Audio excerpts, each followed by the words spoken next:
Assalamualaikum and good day everyone. So today we are going to have a look at chapter 2 thermochemistry. So in this topic we will have 4 subtopics. The first one is the concept of enthalpy, followed by calorimetry and Hess's law, and also Born-Haber cycle. So in this video we are going to cover the concept of enthalpy.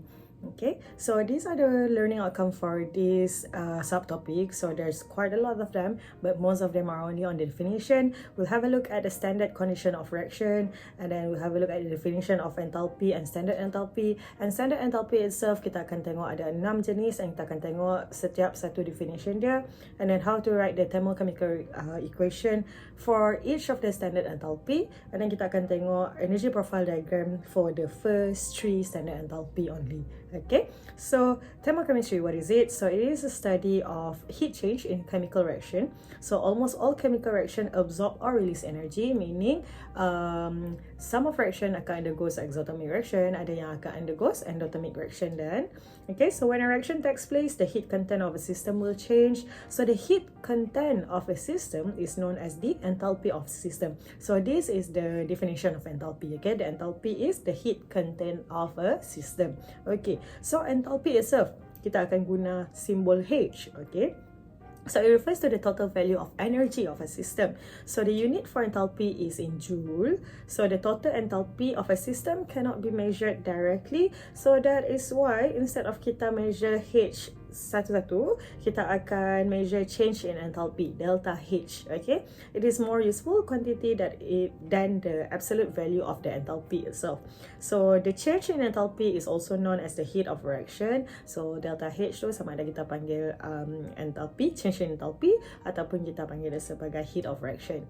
Okay, so standard enthalpy of a reaction, delta H, reaction, RXN tu adalah reaction. So standard enthalpy of a reaction is basically the enthalpy change for a particular reaction that occurs at a standard condition.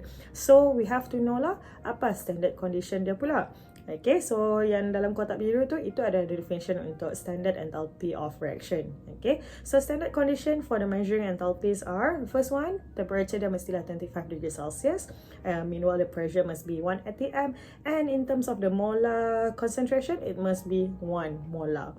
Okay, so under this condition, the reactants and product are said to be in their standard states. Okay, so kalau kamu perasan, ada perkataan standard. So, adakah ada possibility untuk benda tu berlaku bukannya dekat standard state? Yes. Okay, tapi macam mana kita nak bezakan? With the word standard itself lah, standard tu merujuk kepada all the 3 conditions. And cara kita nak bezakan sama ada the enthalpy is at a standard condition ataupun tidak. This one here, kalau kamu perasan ada simbol bulat ke atas ni kan? So, the symbol yang ke atas ni merujuk kepada standard condition. Without the bulat punya symbol, meaning it is not under a standard solution. So, lain lah condition dia. Okay.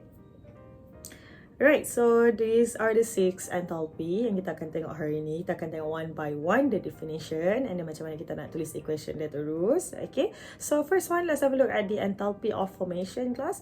So standard enthalpy of formation. So formation, so kita akan guna F kecil kat bawah ni. Okay, and since it is standard enthalpy, so ada delta H with bulat dekat atas ni. Okay, so this is the symbol untuk standard enthalpy of formation. So apa definition dia? So it is the heat change. It can be released or absorbed when 1 mole of a compound is formed from its element under standard condition, which is 25 degrees Celsius and 1 atm. So kena tulis lah. Okay, and then heat change ni pun kamu kena state whether it is released ataupun absorbed. Meaning untuk enthalpy of formation, the reaction boleh jadi, kalau release meaning dia boleh jadi exothermic, kalau absorb ni dia boleh jadi endo. Okay, so ada possibility untuk dua-dua tu. So depends lah macam mana kita nak tahu. Depends dengan kita tengok simbol yang dekat delta H kita tu. Okay, by now you should know that negative sign shows an exothermic reaction, positive sign shows a endothermic reaction. Okay, so again sekali lagi Miss nak fokus dengan definition dia sini. Dia beritahu 1 mole of a compound is formed. Okay, so maksud siapa yang kita kena make sure is always 1 mole. So 1 mole of compound is formed, maksud the product part must always be 1 mole. Meanwhile, dekat bahagian reactant dia pula, it doesn't matter. Okay, tapi bahagian reactant dia pula must be element lah. Element apa yang kita perlu untuk hasilkan that particular compound. Okay, so for example, if kita nak hasilkan 1 mole of water, so 1 mole of water is formed from hydrogen gas and also oxygen gas. So dua ni adalah dia punya elemen lah. Okay, so as you can see, kalau dekat bahagian reactant kita, tak semestinya dia kena 1 mole. Tapi siapa yang perlu 1 mole? The water here, okay, dia mesti 1 mole. Okay, sebab itu adalah dia punya definition dia, part of the definition. Okay, so heat change when 1 mole of compound is formed from its element under standard condition. So this is one example. So untuk formation of water, it is exothermic reaction. Meanwhile, saya tulis contoh kat sini, kalau kita nak form C2H4, okay, so kalau kita nak form C2H4 kat sini, ethene, so make sure that the ethene here is 1 mole. So in order untuk form dia, kita akan perlukan carbon and also hydrogen gas. So balancekanlah the equation. So the equations untuk kita punya standard enthalpy ni semuanya kena balance. Okay, okay, so in this particular case pula, this reaction here, dia undergoes endothermic reaction. Okay, so the standard enthalpy of formation of any element in its most stable state form is 0. So kalau kita nak form element pula, so basically formation, standard enthalpy of formation dia adalah 0. Okay, sama ada untuk yang oxygen gas ataupun Cl2. Alright, so kat sini kita ada enthalpy of formation class. So apa yang beza dengan yang tadi tu? Beza dia adalah tak ada perkataan standard. And as you can see, bila kita mention enthalpy of formation sahaja, tak ada bulat ke atas ni. Okay, so kalau untuk yang ni, definition dia akan jadi lebih kurang sama. Heat change, masih lagi heat change, absorb or release when 1 mole of compound is formed from its element. Tapi instead of kita cakap dia under standard solution, kita boleh cakap ini adalah under a stated set of condition. Depends lah dia nak bagi berapa. Okay, so beza dia dengan yang ni, so bila ada yang bulat tu, it shows that the condition are under standard condition. Without the bulat thing, meaning dia under any stated condition. Okay, right, so kita pergi kepada second enthalpy, standard enthalpy of combustion. So combustion pula kita akan letak simbol C selepas delta H and bulat tu. Okay, so what is the definition? So untuk enthalpy of combustion, specifically it must be heat released. Okay, heat release bermaksud kalau combustion ni, it is always exothermic reaction then. Okay, so heat release when 1 mole of substance is burned completely in excess oxygen under standard condition. Okay, so yang ni siapa yang kena 1 mole? Bahan yang dibakar tu. Bahan yang dibakar tu kena sentiasa 1 mole in excess oxygen. Bermaksud always the reactant part lah yang akan jadi 1 mole tu nanti. Meanwhile yang lain tu, it doesn't really matter. Okay, so for example, kita ada carbon, kita bakar carbon. So as you can see here, carbon kat sini, dia mestilah 1 mole. Okay, so yang ni yang kena 1 mole. Okay, so kita heatkan dia under in excess oxygen. So kita akan dapat CO2. So ni contoh dia lah. Okay, so this is an example. Kita bakar ethanol. So make sure that the ethanol is 1 mole. Okay, so kalau ethanol tu 1 mole, so yang lain tu kita balancekan sekejap the equation. Okay, and as you can see, the value of the delta H is negatively signed dekat situ to show that it undergoes exothermic reaction. Right, so let's go to the next enthalpy class. Okay, kita tengok pula standard enthalpy of neutralization. So kita akan guna simbol N kecil untuk neutralization. So the heat release when 1 mole of water H2O is formed from neutralization of acid and base under standard condition. Okay, so yang ni pula heat release class. So yang ni specifically ini akan merujuk kepada exothermic reaction dan okay, and then siapa pula 1 mole? Kita punya 1 mole adalah the water. So you have to make sure the water mesti 1 mole. So yang lain tu, it doesn't matter berapa pun dia punya coefficient. Tapi water mesti 1 mole. So for example, if kita ada HCl react with an OH producing an HCl and water, so make sure that the water mestilah 1 mole. Okay, so the delta H kat sini adalah negative 57.5 kJ per mole. Okay, so next kan class kita tengok kepada standard enthalpy of atomization. Atomization, so atom, kita nak hasilkan atom class. Okay, atom.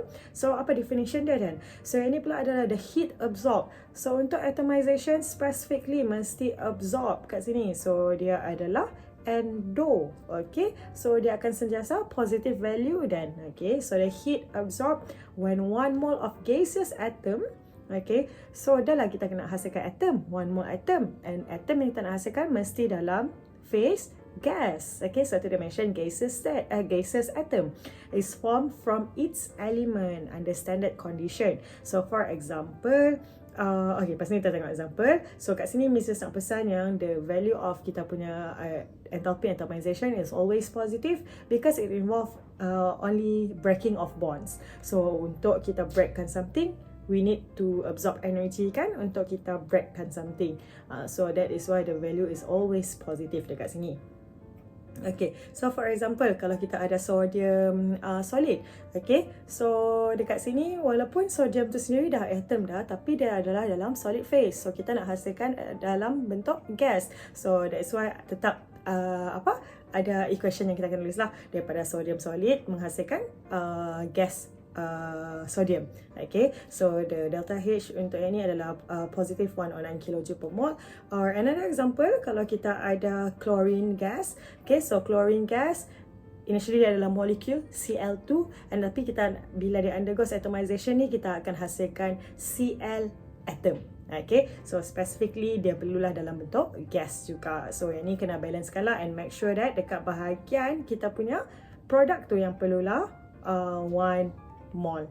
Okay, so next one pula kita pergi kepada standard enthalpy of hydration. So hydration meaning ada kaitan dengan water. So apa definition untuk enthalpy of hydration?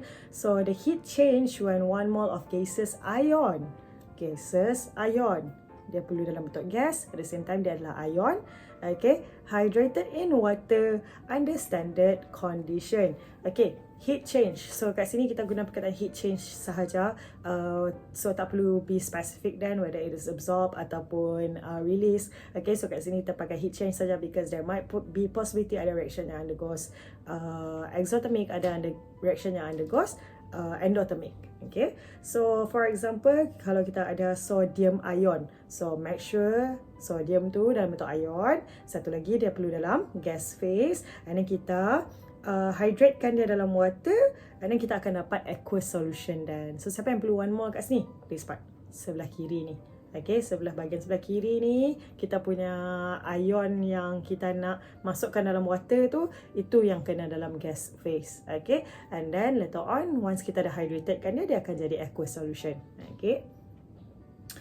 Okay, and last kali kita akan tengok standard enthalpy of solution. So sometimes instead of dia guna perkataan solution, kadang-kadang dia guna perkataan dissolution. Dissolution ni datang daripada perkataan dissolve sebenarnya. Okay, kita dissolve substance dalam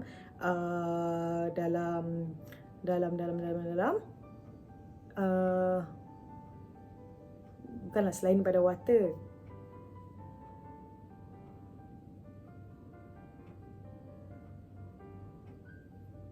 Apa kita panggil liquid?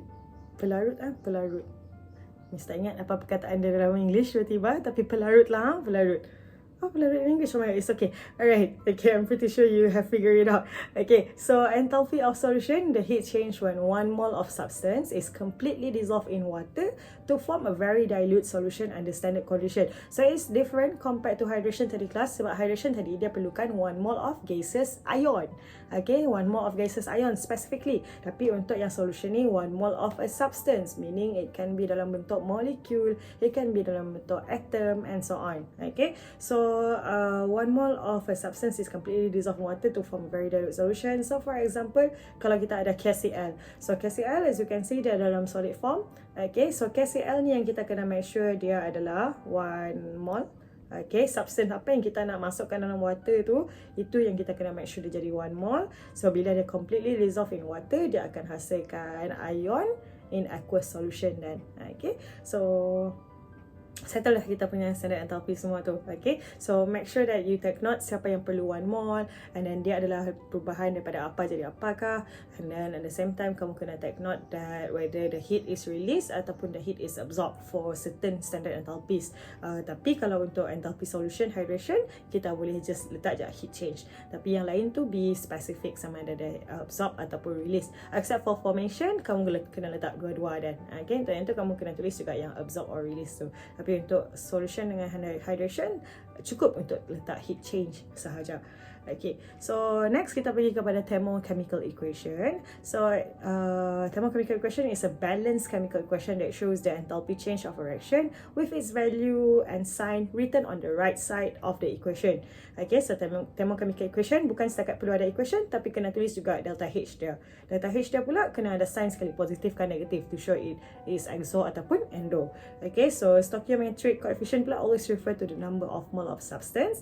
Okay, so for example, kalau kita ada 1 mole of solid water nak hasilkan 1 mole of liquid water, so delta H dia adalah positive 601 kilojoule. Bermaksud kalau kita reversekan the equation, so the magnitude stays the same tapi the sign akan berubah dan. Okay, so daripada yang liquid pergi ke solid, yang tu pula dia akan jadi negative 6.01 kilojoule. Okay, so please take note that positive endo, yang tu kamu dah tahu dah. Okay, bermaksud 6.01 kilojoule of heat is absorbed when 1 mole of ice melt. Okay, kalau kita letak yang macam ni pula, kita terbalikkan the reaction. Okay, so the sign pun berubah. Bermaksud masih lagi 6.01 kilojoule, tapi apa yang berlaku dekat heat tu sekarang is being released when 1 mole of water freezes. Okay, so what about this one? Kalau yang ni pula, so as you can see, ini adalah combustion. So combustion specifically siapa yang perlu 1 mole? Kita punya substance yang dibakar yang perlu 1 mole. Okay, bermaksud heat dekat sini merujuk kepada kita punya substance kat sini. Therefore, kalau kamu perlu explain untuk yang ni, bermaksud 890 kilojoule of heat is released. Release sebab negative sign kat sini when 1 mole of CH4 is burned completely in excess oxygen. Sebab ini adalah pasal enthalpy of combustion kan. So kita kena mention lah, is burned in is burned completely in excess oxygen. Okay, and then kalau thermochemical equation is multiplied by a factor of, let's say, A or whatsoever, so delta H tu pun must be multiplied by the factor. So for example, kalau kita multiply this with A, therefore even the delta H pun kita darab dengan A juga. Okay, so for example, kalau water kat sini positive 6.01 untuk jadi daripada solid ke liquid dia. So kalau kita doublekan equation tu, okay, bermaksud the delta H pun akan double juga. Okay, so the phases of all species must be specified. So untuk yang ni kelas thermochemical equation sangat pentingkan species. Okay, gas kah, solid kah, aqueous kah, benda tu sangat main peranan. Okay, kena tulis dan. So for example yang ni water solid ke water liquid, positive 6.1, and then kalau water liquid nak jadi gas, dia akan jadi 44 kilojoule. So insist ada beza antara water solid, liquid dengan gas kan. Okay, so dia insist kan physical state tu. And then kalau kita, yang ni just example lah. So how much heat is evolved when 266 gram of white phosphorus burn in air? Okay, so given the equation kat sini, bermaksud kita focus on the phosphorus class. So from this equation here, we know that 3013 kilojoule is released when 1 mole of P4 is burned in excess oxygen. Okay, tapi now kita ada 266 gram. So adakah 266 gram ni 3013 kilojoule of heat is released juga? So it depends dengan number of mole dia lah. Okay, sebab yang ni adalah merujuk kepada 1 mole of phosphorus. So adakah 266 gram ni adalah 1 mole? So Miss tak tunjuklah calculation dia. You should know how to calculate the mole. So kirakan the number of moles, so somehow 266 gram ni merujuk kepada 2 mole of phosphorus. Okay, therefore kalau 2 mole bermaksud delta H now adalah negative 6470, meaning 6470 kilojoule heat is evolved ataupun heat is released then for the 266 gram of the white phosphorus to be burned in air. Okay, Right, so now it's your turn to try to write the thermochemical equation. So specific kat sini kelas, combustion, formation, atomization, hydration, dissolution. So be careful with the phases of the species. Okay, make sure dia daripada apa jadi apa kah, daripada elemen jadi dia punya gas kah, daripada gas kita nak hydrate kan kah, ataupun daripada compound biasa kita nak hydrate kan kah. So be careful with your equation. Okay, so tuliskan carefully. And make sure that thermochemical equation kamu dekat sebelah kanan nanti kena tulis juga ada delta H. Okay, and last kali kita just nak tengok in terms of energy profile diagram.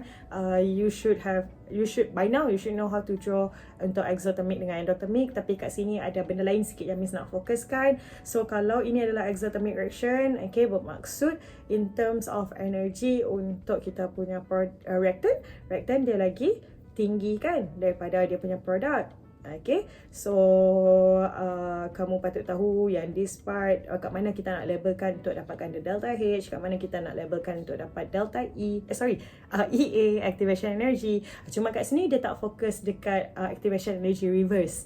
Okay, macam topik sebelum ni. Kat sini kita just tunjuk yang forward reaction sahaja.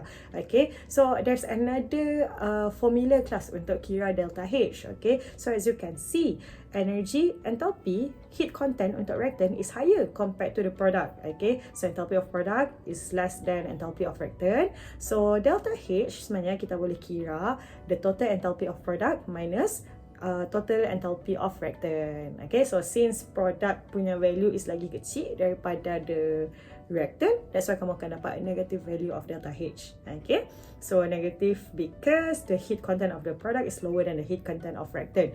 Okay, and then last kali kalau kita tengok endothermic pula, so endothermic dia terbalik kepada exo. So kalau endothermic, the reactant is lower dia punya heat content. Okay, and then product pula lagi tinggi dia punya heat content. Okay, jadi kalau macam tu enthalpy product is larger than enthalpy of reactant. Therefore bila kita kira dia punya delta H, sebab tu kita akan dapat positive value dan okay, so make sure you know kat mana nak labelkan the delta H, dekat mana kamu nak labelkan the activation energy. So ini positive because heat content of product is higher than the heat content of reactant. So kat sini dia tak fokus sangat on the activation energy of reverse. Okay, cukup untuk kamu buat yang forward sahaja and labelkan the delta H. Okay, therefore please draw energy profile diagram for each of these reactions here. So kamu patut tahu macam mana nak lukis energy profile diagram untuk the first three standard enthalpy yang kita belajar tadi lah, which is formation, combustion dengan neutralization. So try over this, make sure kamu labelkan properly reactant apa, product apa, and labelkan the activation energy forward, labelkan juga the delta H. Okay, tak perlu bagi value untuk activation energy. Cukup label nanti, make sure ada value of delta H juga dalam kamu punya energy profile diagram. Alright, so that's it. Thank you. Bye. Assalamualaikum.